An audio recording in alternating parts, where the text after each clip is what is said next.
Donald Trump will be the 45th president of the United States. It's being called the most stunning upset in political history. A second night of anti-Trump protests in cities across the country. Some turning violent. In Portland, police say a rally turned into a riot when demonstrators started vandalizing vehicles and buildings, throwing things at police and blocking this bridge. Some so upset they burned several small American flags. And tonight, an 11-year-old Texas boy claims he was beaten by classmates because he voiced his support for President-elect Trump. By incendiary words that we haven't heard before in politics. Viral video that may be hard for you to watch. It shows a local mom kicking her child out of the house because he voted in a mock election for Donald Trump. In this video, she can be heard yelling, even cussing at the boy, who is visibly upset. In this video, you can hear Chicago area teens yelling, "He voted for Trump," while others beat a driver in the middle of the street.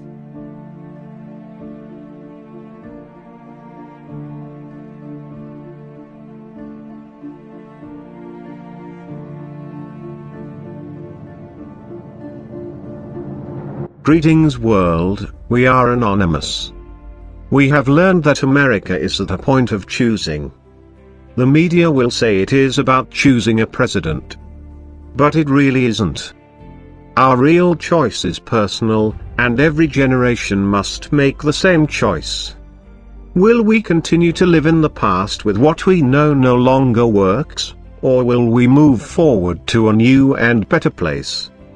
The people in state after state have made it clear. They cry out for a new path. Both with the same diagnosis, but both with very different paths to healing. Millions of Americans have chosen one outsider. We don't find our fuel in bundlers and special interests, but rather directly from the people. The wide-eyed youth of any age that haven't given up on the hope that tomorrow can and will be better. Ronald Reagan and Jack Kennedy were outsiders. They both represented a whole new vision and vibrancy. A new generation of ideas. Jack Kennedy looked forward instead of back to the first half-century of World War. He knew that America could dream and build if we were set free. Not tanks for war, but rockets for exploration. Reagan looked out to us, the most powerful force for innovation that the world has ever known. There we found the new tech pioneers like Bill Gates and a young Steve Jobs. They had vision and the freedom to build a new world that at the time only they saw, and because they were free, they challenged the way and changed the way all of us live, work, and interact. Now it is our turn. This generation must first look inward to see who we really are, after years of being beaten down. Years of being told we couldn't, shouldn't, or wouldn't. This generation needs to answer a new set of questions. Can we? Should we? Will we? Are we still those people? Those dreamers and doers? Are America's greatest generations in our past? Or are our best days yet ahead? We must unite because doing so is the first step toward uniting all Americans. The question is not whether all Americans can or will agree on a majority of issues all of the time. The question is whether a majority of Americans are hungry to rally around a set of principles larger than any single issue that a politician may use to divide us. It's natural, when we talk about our nation's earliest days, that we focus our attention on the Declaration of Independence and the Constitution. And we can learn a great deal about a path forward by focusing on the passionate disputes and disagreements among our founding fathers, differences that were put aside only because of the weight and consequence of the foundational principles they sought to proclaim and the price to be paid if they failed to rise to the task. Today, we agree and disagree on a lot. And sure, areas of lesser agreement exist as well. But on the fundamental question, are we satisfied with the current direction of our country, we speak with one voice. We call on you, as JFK did in the 60s. and as Reagan did in the 80s.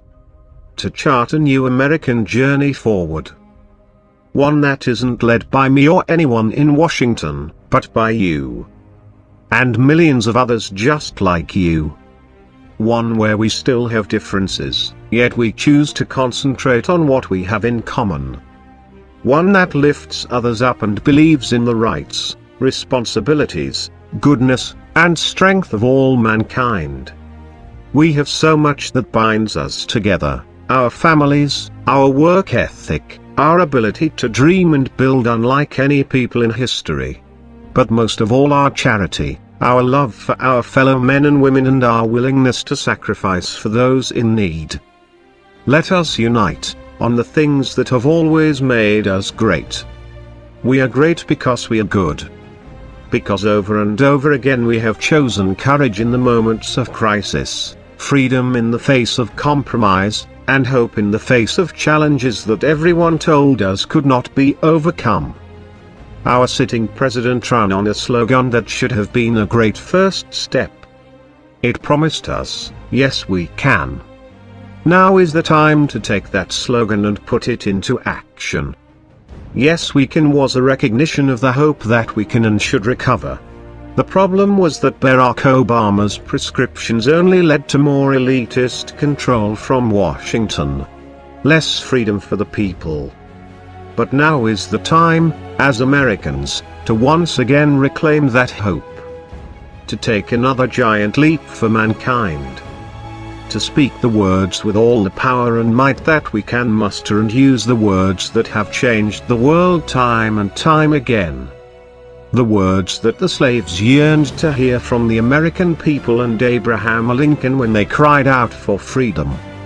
The words that Europe and Britain heard when they cried out for help defeating totalitarian evil in the 1940s.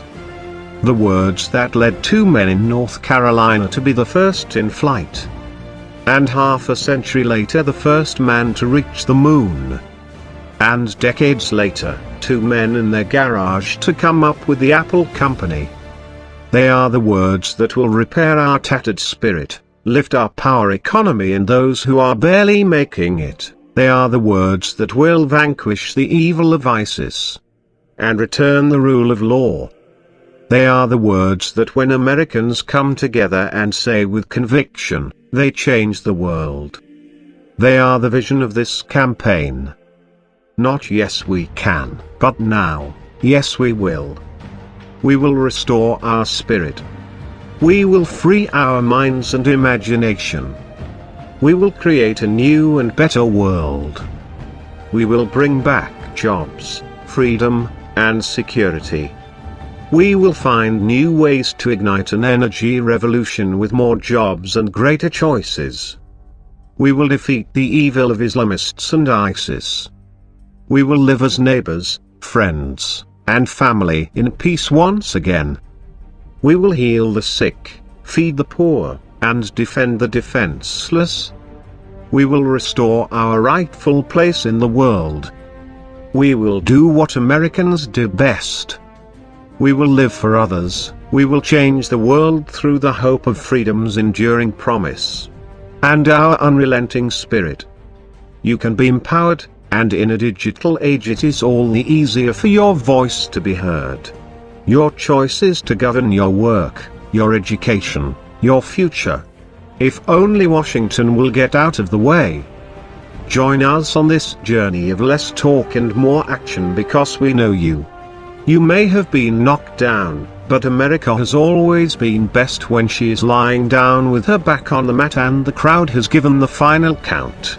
It is time for us to get up, shake it off, and be who we were destined to be. Don't let anyone try to convince you otherwise. Here is the truth: you don't need us or any politician. But we do need each other, all of us, coming together as one, as we the people, because not only do we say, yes we can, beginning here and now, we pledge to each and every one of us, yes we will. And now friends, onward to victory. We all want to help one another. Human beings are like that. We want to live by each other's happiness, not by each other's misery. We don't want to hate and despise one another. In this world there's room for everyone, and the good earth is rich and can provide for everyone. The way of life can be free and beautiful, but we have lost the way. To those who can hear me, I say, do not despair. The misery that is now upon us is but the passing of greed, the bitterness of men who fear the way of human progress. The hate of men will pass, and dictators die, and the power they took from the people will return to the people. And so long as men die, liberty will never perish. You have the love of humanity in your hearts. You don't hate, only the unloved hate, the unloved and the unnatural. In the 17th chapter of St. Luke it is written, the kingdom of God is within man, not one man nor a group of men, but in all men, in you. You, the people, have the power. Then in the name of democracy, let us use that power. Let us all unite.